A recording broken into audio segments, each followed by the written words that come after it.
Oh, he wrote it. What is that? Oh, he wrote it. He's doing it. It's even typewritten. Oh my gosh.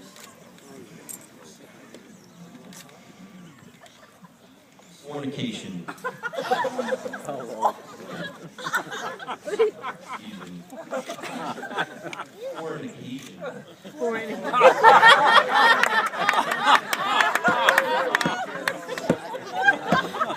Did he run this by you? I'm so I glad love it. that we all come together and share this special day with Bennett and Brittany. Thank you to everyone who traveled to be with him. And I'd also like to recognize the support and generosity of Brittany's parents, Tom and Annette, who helped make this such a wonderful event. Also, I want to let everyone know that for the sake of my nerves, I'll be picturing you all naked. Especially you, Brittany. You look gorgeous today, by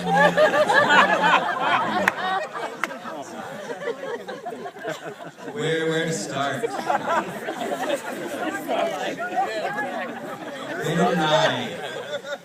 Bennett and I have known each other since 7th grade, and here we are, 15 years later, still best friends, at least for the next few minutes anyway.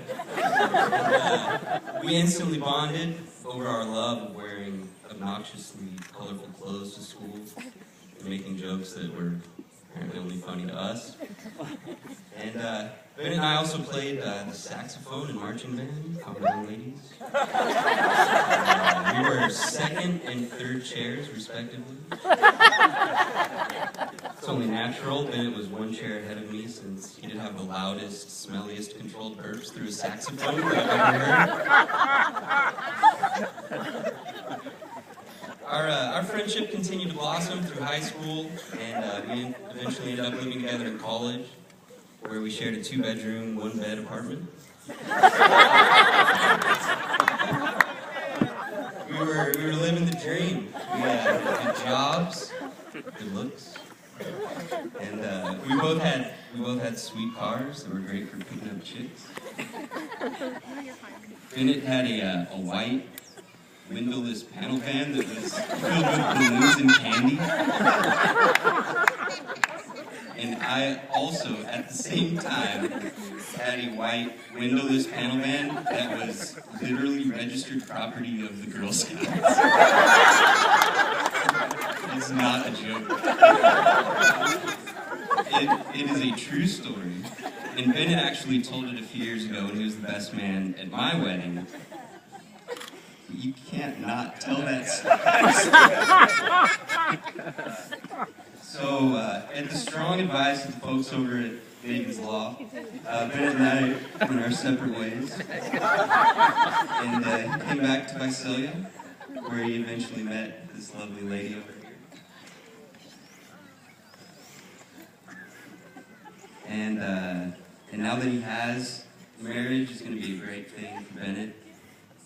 It will teach him loyalty, restraint, self-control, and it will develop in him a sense of responsibility and so many other qualities he just wouldn't need had he stayed single. As a married man myself, I thought it would be fitting to give Bennett a few pieces of advice so that you can learn from some of my mistakes and experiences without going through the same trials.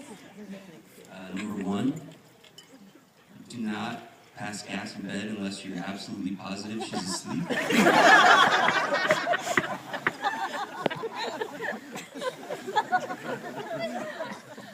Number 2,